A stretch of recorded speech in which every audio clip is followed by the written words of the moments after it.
जय Hind. Chemistry point में आप सभी का स्वागत है।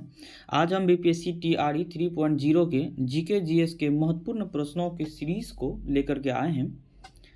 पहला सवाल है, निम्नलिखित में से कौन सी नदी विषुवत रेखा को 2 बार काटती है? ऑप्शन है नील नदी, माही नदी, लिम्पोपो नदी, उपयुक्त में से एक से अधिक या इनमें से कोई नहीं। विषुवत रेखा को 2 बार काटने वाली नदी जो है वो कांगो नदी, जायरे नदी है, जो साउथ अफ्रीका में है। और माही नदी जो है कर्क रेखा को 2 बार काटती है। लिम्पोपो नदी जो है मकर रेखा को 2 बार काटती है। तो ऑप्शन में कांगो या जायरे नदी नहीं है, इसलिए इसका आंसर क्या हो जाएगा? ई हो जाएगा। अगला सवाल है, कोको स्ट्रेट, जिसको कोको चैनल बोलते हैं, निम्नलिखित में से कहाँ स्थित है? ऑप्शन है मध्य अंडमान, पूर्वी अंडमान, दक्षिणी अंडमान, उपयुक्त में से एक से अधिक या उपयुक्त में से कोई नहीं। कोको चैनल यानी कोको स्ट्रेट जो है उत्तरी अंडमान में स्थित है, जो अंडमान को म्यांमार के कोको द्वीप से, कोको द्वीप कहाँ है? म्यांमार में। अंडमान को म्यांमार के कोको द्वीप समूह से अलग करती है। तो ऑप्शन में मध्य अंडमान नहीं है, इसलिए इसका आंसर क्या चला जाएगा? ऑप्शन ई हो जाएगा। ठीक है, उपयुक्त में से कोई नहीं। अगला सवाल है, लाल और पीली मृदा निम्नलिखित में से किस जैव विविधता की कमी पाई जाती है? यानी किस जैव पदार्थ की कमी पाई जाती है? तो ऑप्शन है नाइट्रोजन, फॉस्फोरस, ह्यूमस, उपयुक्त में से एक से अधिक या इनमें से कोई नहीं। तो यहाँ पे सवाल में जो कहा गया है कमी पूछा गया है, ठीक है, तो कमी बताएंगे।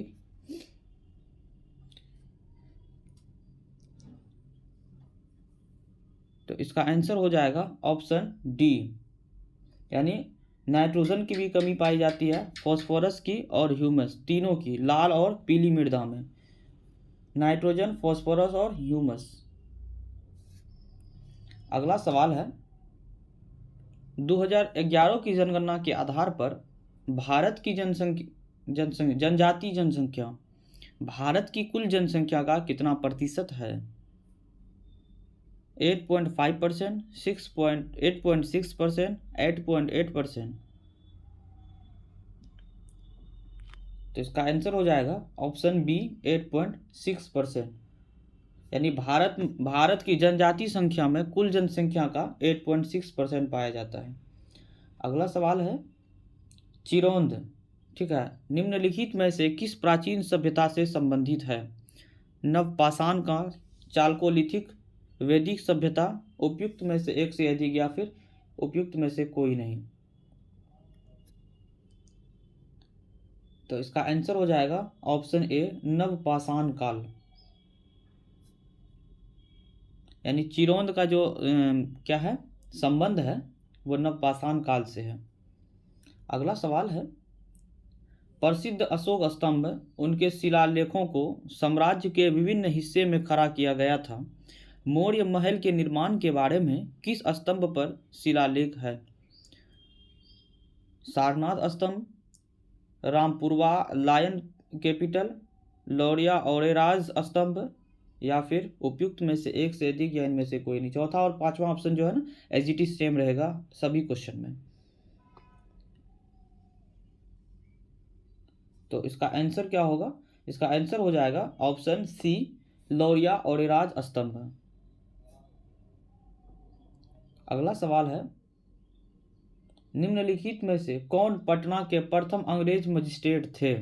ये बिहार से सवाल है, ठीक है, तो ये आने का ज़्यादा संभावना है, ध्यान रखेंगे। ऑप्शन है Charles Grand, John Wenstat, James Alexander.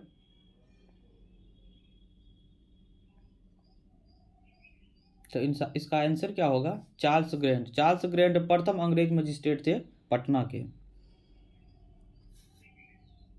और अगला सवाल है, बिहार में रामकृष्ण सोसाइटी की स्थापना किसने की थी? स्वामी विवेकानंद, अनुग्रह नारायण सिंह, बाबा रामदास, उपयुक्त में से एक से अधिक या इनमें से कोई नहीं। सन 1906-7 में बाबा ठाकुर दास ने पटना में रामकृष्ण सोसाइटी की स्थापना की। तो ऑप्शन में नहीं है, इसलिए इसका आंसर हो जाएगा ऑप्शन ई।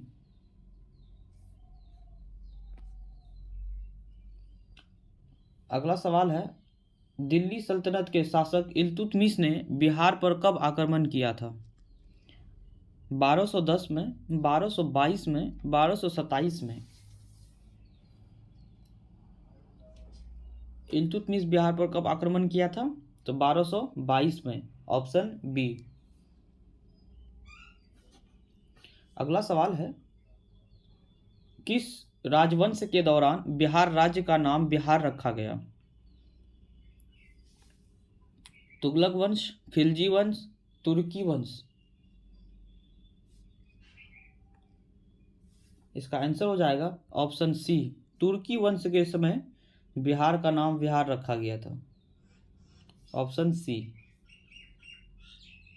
अगला सवाल है, बिहार का न्यूनतम जनसंख्या घनत्व वाला जिला कौन सा है? पटना, शिवहर, कैमूर, उपयुक्त में से एक से अधिक या इनमें से कोई नहीं। आंसर हो जाएगा ऑप्शन सी, कैमूर जिला। शिवहर जिले का जनसंख्या घनत्व सबसे अधिक है और कैमूर जिले का सबसे कम जनसंख्या है।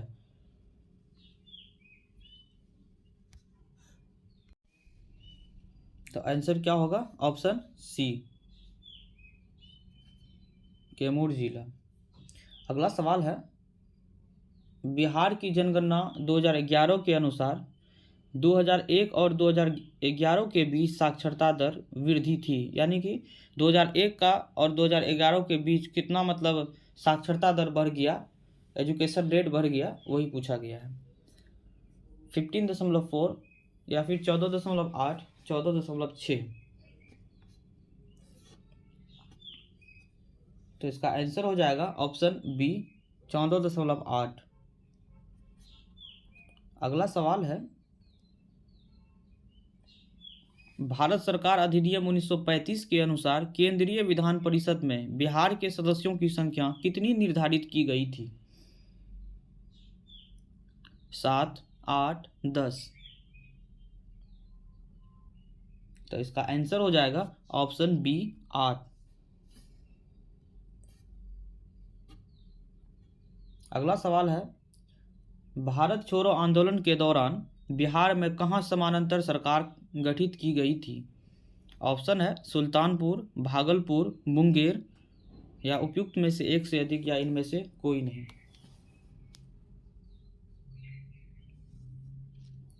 तो समानांतर सरकार जो है, भारत छोड़ो आंदोलन 1942 में चल रही थी, तो समानांतर सरकार जो है वो सुल्तानपुर में जगलाल चौधरी के नेतृत्व में और भागलपुर में सियाराम सिंह के नेतृत्व में समानांतर सरकार चल रही थी। तो कहाँ पे? सुल्तानपुर और भागलपुर।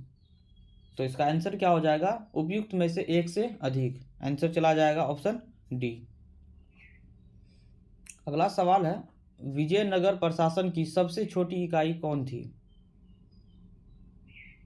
ऑप्शन है नाडू, मेलाग्राम, ऊर, या फिर एक से अधिक या इनमें से कोई नहीं। क्वेश्चन फिर से पढ़िए, विजयनगर प्रशासन की सबसे छोटी इकाई। तो इसका आंसर हो जाएगा ऊर। विजयनगर साम्राज्य की सबसे छोटी इकाई थी ऊर, ऑप्शन सी। अगला सवाल है, निम्नलिखित में से किस इतिहासकार के द्वारा महमूद गजनवी ने भारत आक्रमण को जिहाद माना गया? इतिहासकार जाफर, प्रोफेसर नाजिम, इतिहासकार उतवी, या उपयुक्त में से एक से अधिक या इनमें से कोई नहीं। यानी महमूद गजनवी को भारत आक्रमणों को जिहाद माना, यानी महमूद गजनवी जो है भारत पर आक्रमण जो है वो जिहाद मानते थे, ये किस इतिहासकार ने बोला है? तो इसका आंसर हो जाएगा ऑप्शन सी, इतिहासकार उतवी, प्रसिद्ध इतिहासकार थे। अगला सवाल है, खिलजी वंश के दौरान बाजार नियंत्रण के लिए नियुक्त अधिकारी में बाजार निरीक्षक किसे कहा जाता था? ऑप्शन है शहनाए मंडी, सरायल अदल, बरीद ए मंडी, या उपयुक्त में से एक से अधिक या इनमें से कोई नहीं। देखिए, शहनाई मंडी जो है वह बाजार अधीक्षक हुआ करता था, सराय अदल जो है वह न्याय अधिकारी, और बरीद ए मंडी जो है वह बाजार निरीक्षक, और एक और होता था दीवान ए रियासत जो बाजार का नियंत्रण करता होता था। तो यहाँ पे पूछा क्या है कि बाजार नियंत्रण, तो बाजार नियंत्रण कौन करता था? तो इसका बरीद ए मंडी, ऑप्शन सी चला जाएगा इसका आंसर। बरीद ए मंडी जो है बाजार नियंत्रण करता था। अगला सवाल है, निम्नलिखित में से कौन सी प्रमुख गैस शनि ग्रह पर पाई जाती है? हाइड्रोजन, आर्गन, हीलियम, या उपयुक्त में से एक से अधिक। शनि ग्रह पे पूछा है, तो शनि ग्रह पर जो है हाइड्रोजन और हीलियम दोनों पाया जाता है, हाइड्रोजन और हीलियम। तो इसका आंसर क्या होगा? ऑप्शन डी चला जाएगा, उपयुक्त में से एक से अधिक।